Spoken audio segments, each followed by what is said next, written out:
नमस्कार दोस्तों। प्रत्येक वर्ष सितंबर मंथ के फोर्थ संडे को विश्व नदी दिवस मनाया जाता है और इस नदी दिवस की जो शुरुआत हुई थी वो 2005 से हुई थी। 2021 का जो नदी दिवस है वो 26 सितंबर को मनाया जा रहा है और इस नदी दिवस की जो थीम है वो है वाटरवेज इन अवर कम्युनिटीज। आप सभी को अच्छे से पता है हमारी पूरी पृथ्वी पर नदियों का एक जाल फैला हुआ है और वो जाल कुछ ऐसे फैला हुआ है जैसे हमारे शरीर में धमनियों का एक जाल फैला हुआ है।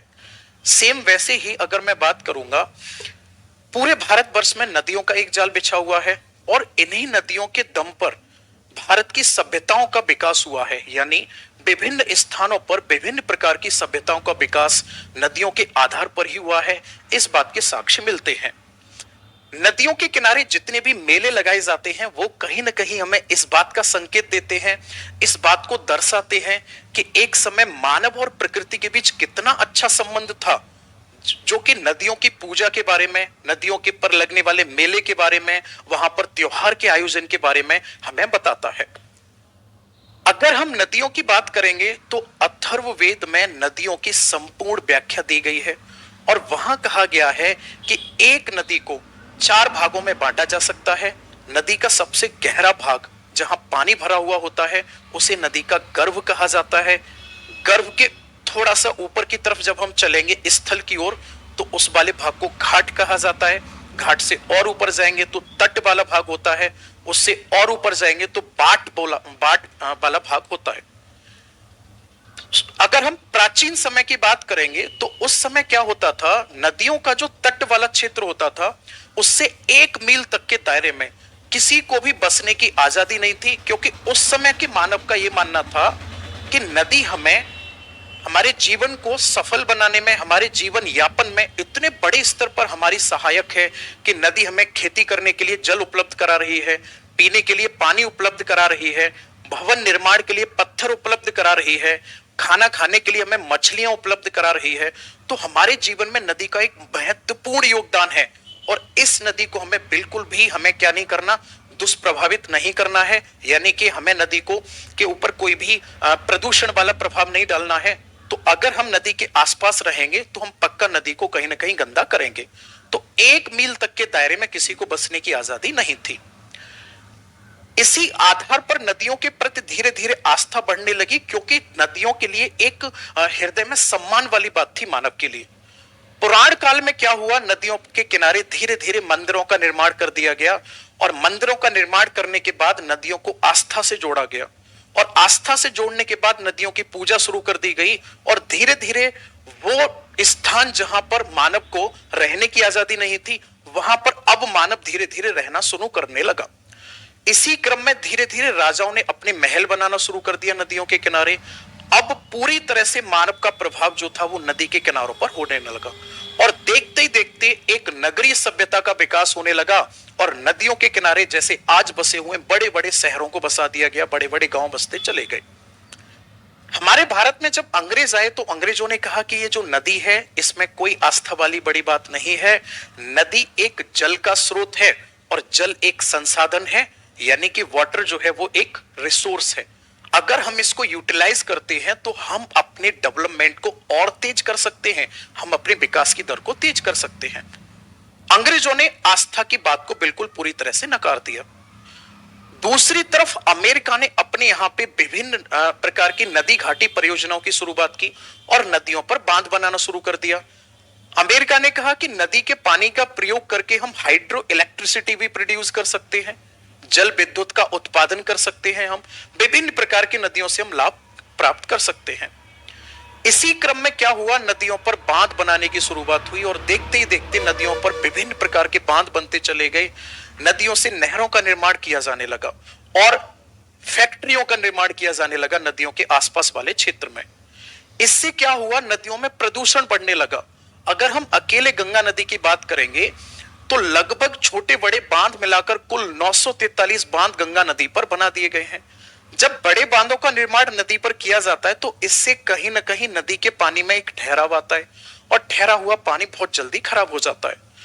दूसरी तरफ जितनी भी फैक्ट्रियां होती हैं उनसे निकलने वाले जो केमिकल्स होते हैं वो डायरेक्ट और इनडायरेक्टली जाके नदी में जाकर मिल जाते हैं। इससे नदी का पानी काफी बड़े स्तर पर प्रदूषित हो जाता है। आसपास के नगरों से निकलने वाला जो सीवेज होता है वो भी कहीं ना कहीं नदी में जाके उड़ेल दिया जाता है। इससे भी नदियों के अंदर प्रदूषण बढ़ता है।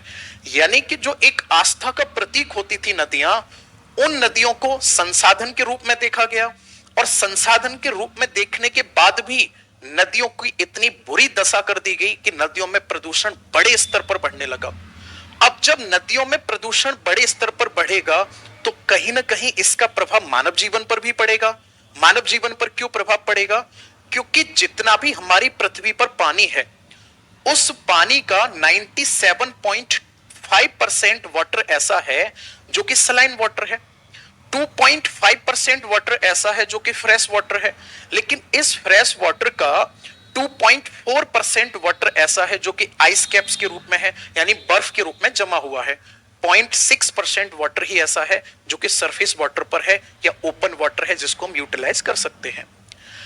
अब जब नदी के पानी को हम पीने में इस्तेमाल करते हैं, नदी के पानी को हम कृषि में इस्तेमाल करते हैं, नदी के पानी का ही प्रयोग पीने में जितने भी एनिमल्स हैं वो करते हैं, तो नदी के पानी के प्रदूषित होने के कारण ऐसा माना जा रहा है कि लगभग आज जो बीमारियां फैल रही हैं, इन बीमारियों में लगभग 26% बीमारियां ऐसी हैं जो नदी के पानी से फैल रही हैं।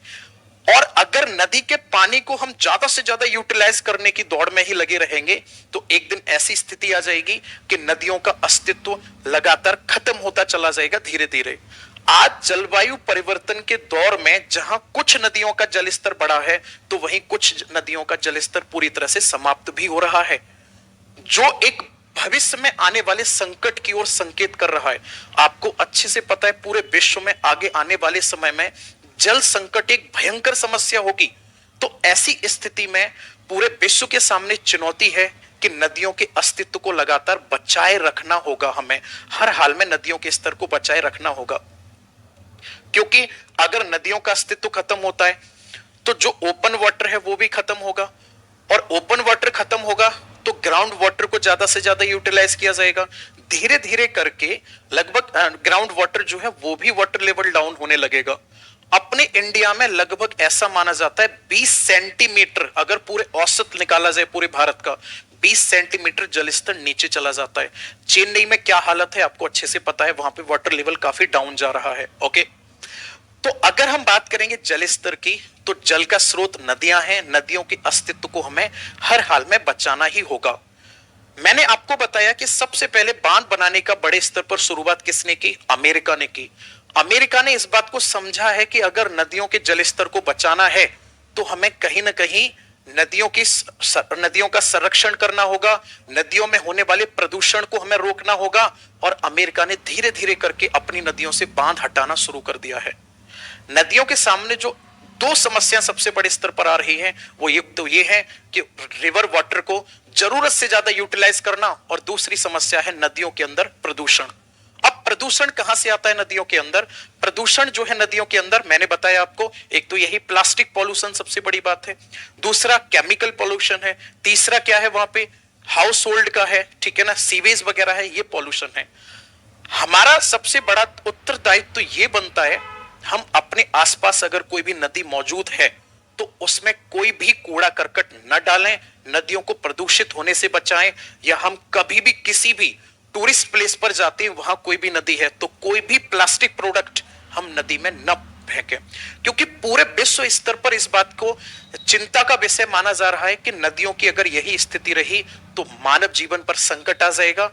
क्योंकि जल है तो जीवन है, और मैंने बताया कि जल का स्रोत हमारे पास सबसे अच्छा क्या है, वो नदी ही है।